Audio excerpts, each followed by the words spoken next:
cherchez un emploi, une formation où vous vous posez tout simplement des questions, eh bien vous êtes au bon endroit, c'est au boulot. Bienvenue, sans transition, au sommaire du jour. Avec la crise sanitaire, on s'est habitué à moins travailler au sein de l'entreprise en présentiel et plus à la maison. Est-ce que dans le futur, l'idéal ne serait pas un savant mélange des deux? En mode hybride, on vous dira tout dans cette émission. Ça y est, vous avez enfin décroché un entretien d'embauche, mais vous vous demandez comment bien le réussir. Notre expert vous donnera tous ses conseils avisés. Et puis, une entreprise qui recrute, et pas des moindres, le nouveau Center Parc qui va s'ouvrir le 23 mai prochain en Nouvelle-Aquitaine, 60 postes à pourvoir. C'est dans un environnement typiquement landais, parmi les pins et les fougères, que va s'ouvrir ce nouveau Center Parc. 60 postes à pourvoir à partir du 23 mai prochain. On va tout vous expliquer, tout vous dire sur ces nouveaux postes à pourvoir justement, avec Bruno Gut, le président de Center Parc. Bonjour Bruno, bienvenue. Votre 7e Center Parc qui s'ouvre en Nouvelle-Aquitaine, à Casteljaloux. Un Center Parc, vous nous l'avez dit tout à l'heure avant cette émission, nouvelle génération. Ça veut dire quoi, nouvelle génération ? Alors, un Center Parcs nouvelle génération, c'est un Center Parcs qui va prendre en compte l'ensemble de toutes nos générations et de nos nouvelles générations qui sont aujourd'hui à nos côtés.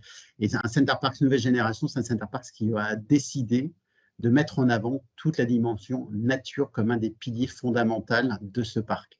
La nature est toujours présente chez nous, elle l'a toujours été, mais elle le sera encore plus sur ce site puisque nous mettons en place des vacances apprenantes et on va fabriquer des souvenirs ensemble autour de la biodiversité. Mais oui, forcément, on le comprend. Alors bien évidemment, nouvelle ouverture, ça veut dire que c'est fédérateur d'emploi. 60 postes à pourvoir chez vous dès le 23 mai prochain. Ça concerne quel métier, Bruno ?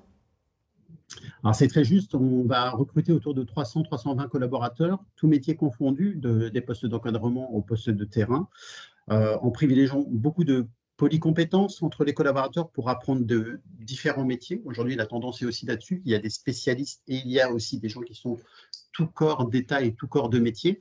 Et aujourd'hui, les métiers sur lesquels on a encore des ressources en cours de recrutement, et on a des réunions qui se passent en ce moment même sur des communes comme Langon pour justement recruter, c'est les métiers de bouche, les métiers de restauration et les métiers de la propreté. Sur les autres périmètres, on a notre volume de candidats qui sont déjà identifiés. Les entretiens sont en cours actuellement, mais tout suit son bon calendrier à date. Bon, vous venez nous parler des métiers qui recrutent, mais quel type de contrat est-ce que vous pouvez proposer aux gens qui nous regardent aujourd'hui ? Alors, on va essayer de privilégier, bien entendu, de pouvoir avoir autour de beaucoup de temps complet quand même. Néanmoins, et c'est quelque chose qui est important à partager, on va aussi avoir des temps partiels et quand même en volume pour certains conséquents.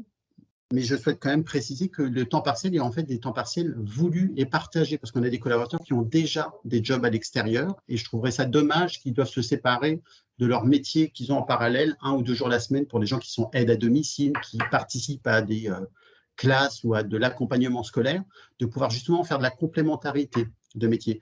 Et nous, de notre côté, ce que je vous partage à l'instant, sur la complémentarité de métiers chez nous, on va essayer d'englober 2 temps partiels ensemble pour offrir un temps complet, en prenant en compte avant tout le rythme de chacun. Bruno Gut, une précision peut-être dans les recrutements que vous proposez. Est-ce que ces recrutements sont ouverts à tous, y compris ceux qui n'auraient pas de diplôme ou peu d'expérience ? Tout à fait. Et ça, c'est une vraie force que nous avons chez Center Parcs depuis toutes nos ouvertures, c'est d'amener à l'emploi ou d'amener vers une nouvelle aventure professionnelle des personnes qui avaient un parcours de vie, un parcours de métier et qui souhaitent découvrir un autre métier. Les métiers de bouche est un très bon exemple. On peut se découvrir une passion dans ce métier-là et en fait d'en faire un métier ensuite. Et en fait, ce qui est important par rapport à ça, c'est qu'on l'accompagne avec de la formation qui vient derrière et avec des diplômes. Donc, tout Pôle emploi, la région, le département, tous les acteurs sont mobilisés pour justement faire avancer cela. Bruno Gut, est-ce qu'il y a au sein de votre entreprise des possibilités d'évolution ? C'est important d'évoluer tout au long de sa carrière. Ah oui, et je vous remercie pour cette question. C'est une vraie chance qu'on a dans le groupe.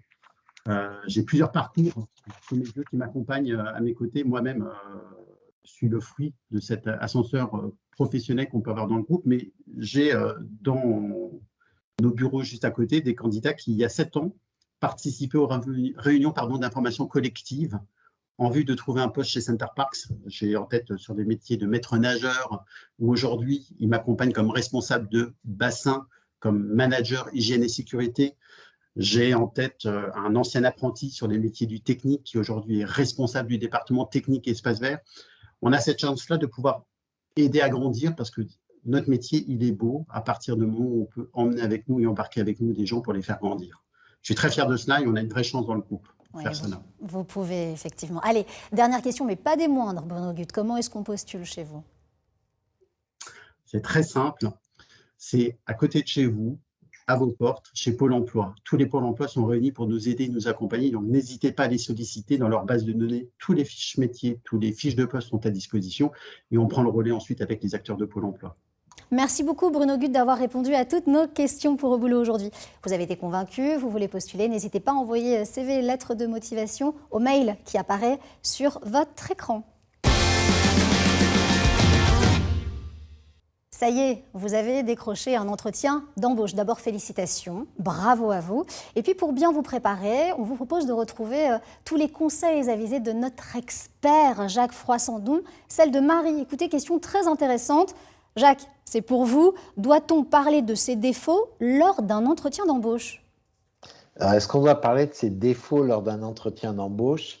La réponse est oui, si on vous pose la question. Si on ne vous la pose pas, ça n'est pas la peine d'aller se griller non plus. Alors, quel défaut mettre en avant?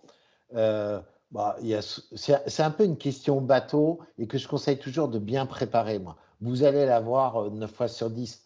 Donc, préparez cette question et essayez d'avoir des réponses. Je ne suis pas très organisé, mais je compense par des to-do list que je fais dans un carnet, sur un logiciel, etc.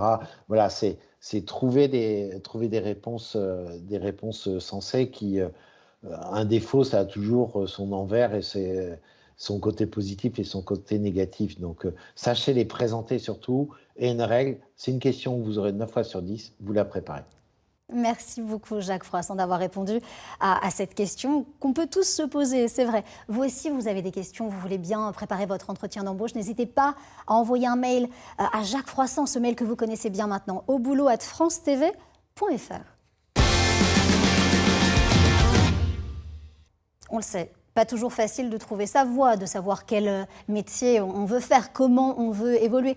On a peut-être la solution pour vous. Si, je vous assure, focus sur les métiers de l'artisanat avec la Chambre des métiers de l'artisanat de la Nouvelle-Aquitaine qui peut vous aider à trouver votre voie, comme Arnaud. Eh bien Arnaud, il est aujourd'hui frigoriste et nous raconte son job de ouf. Vous voulez en savoir plus? Regardez. Je m'appelle Arnaud Dionneau et je suis en formation technicien de maintenance en énergie climatique. Mon métier de ouf, c'est de m'occuper de tout ce qui est maintenance sur de la clim, du chauffage. Donc ça peut être très bien pour du particulier que de l'industriel. On ne se lasse jamais de ce qu'on fait parce qu'on est toujours confronté à de nouvelles choses. Ça peut aussi nous servir dans la vie de tous les jours et c'est ce que je trouve intéressant dans ce métier-là. L'intervention la plus ouf que j'ai pu faire, c'est une maintenance sur des tours aérothermes où on est sur presque de l'escalade parce qu'on est sur du travail en hauteur. On a les baudriers, on est harnaché et on est en extérieur et ça c'est quelque chose qui est intéressant et qui change vraiment de ce qu'on fait d'habitude. Toi aussi tu veux faire un métier de ouf? Vas-y, contacte-nous. Ça aussi c'est un sacré job de ouf, c'est vrai. Allez, vous voulez faire comme Arnaud, bien préparer votre alternance, c'est possible en Nouvelle-Aquitaine. Regardez, vous pouvez notamment vous rendre au CFA de Charente-Maritime et bien sûr, plus d'infos grâce à la Chambre des métiers et de l'artisanat de Nouvelle-Aquitaine. Et si on parlait maintenant d'un nouveau mode de travail avec la crise sanitaire, on s'est habitué à travailler à la maison. C'est ce qu'on a appelé le télétravail, vous savez, avec ces fameuses visioconférences. Mais pas toujours facile pour les salariés de bien travailler à la maison. Et puis, à contrario, pas évident de retourner 100% de son temps dans son entreprise. Eh bien, dans le futur, est-ce que l'idéal ne serait pas un mode hybride entre les deux, un peu au travail, un petit peu à la maison? On va faire le point justement avec notre spécialiste Aurore Wieserich. Bonjour Aurore. Peut-on dire que l'avenir du travail, Aurore, ce sera ce travail en mode hybride? Alors, selon une récente étude, 67% des salariés seraient très favorables à un modèle de travail hybride qui leur permettrait de travailler à la fois du bureau, mais aussi de chez eux. En fait, ce nouveau modèle, qui a été boosté par la crise sanitaire, puisqu'on lit partout que la crise a fait gagner jusqu'à 10 ans dans la mise en place du télétravail, semble donc majoritairement l'emporter, mais ça demande souvent une importante réorganisation des entreprises en interne. Et il faut également prendre en compte le fait que tous les secteurs ne se prêtent pas forcément à la mise en place de ce fonctionnement hybride. Après, parmi les points très positifs de ce travail hybride, ça a permis quand même d'ouvrir les recrutements de salariés venant du monde entier et ça permet aussi de baisser le prix des locations de bureaux puisqu'on peut partir sur du flex office un peu plus facilement. Aurore, comment est-ce qu'on gère une équipe hybride? Parce qu'ils ne sont ni trop à la maison ni trop au travail, c'est donc un mix des deux, vous venez de nous l'expliquer. C'est quoi les principales difficultés pour manager? Alors c'est sûr qu'on ne manage pas de la même manière un salarié à distance et en présentiel. Donc pour bien gérer une équipe hybride, il faut mettre en place plusieurs éléments. Déjà, il va falloir adapter les bureaux aux besoins de l'entreprise et des salariés. Donc si certains salariés ont besoin de se retrouver plusieurs fois par semaine, d'autres pas du tout. Donc il va falloir repenser et proposer un environnement de travail qui réponde aux besoins de chacun. Ça peut par exemple passer par le remplacement des bureaux et des postes de travail fixes par des tables de collaboration qui proposent un environnement plus créatif, moins formel et donc potentiellement plus stimulant. Il faut aussi établir de nouvelles normes de travail. Avec tous les bouleversements, plus que jamais, les salariés attendent de la part des entreprises beaucoup plus de considération dans leurs attentes. Donc, par exemple, plus de flexibilité dans les horaires ou le nombre de jours de télétravail autorisés. L'enjeu pour les dirigeants, c'est vraiment important parce qu'il va falloir qu'ils arrivent à trouver un équilibre dans cet environnement assez complexe et il va falloir qu'ils combinent encadrement, engagement, communication, le tout avec des équipes qui ont parfois des attentes complètement opposées. Mais Aurore, il n'y a pas un risque d'épuisement chez les managers? Alors, entre les horaires de travail qui peuvent plus facilement se prolonger, les communications en interne qui se multiplient, la dynamique d'équipe qu'il faut réapprendre à animer, c'est sûr que les managers ont été très impactés par la crise. C'est un phénomène d'ailleurs qui va s'étendre au-delà de cette période puisque les salariés ont maintenant pris l'habitude de ce mode de travail hybride. Selon l'AFP, il y a 44% des salariés qui étaient dans un état de détresse psychologique fin 2021. Et c'est un chiffre qui concerne davantage les managers, puisque 6 managers sur 10 disent ne pas pouvoir faire leur travail correctement. Donc, en fait, l'équilibre de chacun va résider dans cette capacité d'adaptation à la fois individuelle et collective à ces nouveaux codes de travail. Et pour ça, il n'y a rien de tel que de la communication afin de bien cerner les besoins et attentes de chaque collaborateur, mais aussi ceux de l'entreprise. Merci beaucoup Aurore pour toutes ces informations, de quoi définitivement repenser notre façon de travailler. On peut vous retrouver d'ailleurs sur madamedelacom.com. Et puis un rendez-vous à ne pas manquer, regardez le forum Job d'été, samedi 9 avril de 10h à 16h au Bocapol de Bressuire. C'est déjà la fin de ce numéro d'Au Boulot, ne soyez pas tristes, on se retrouve très vite, c'est promis. Belle journée à tous.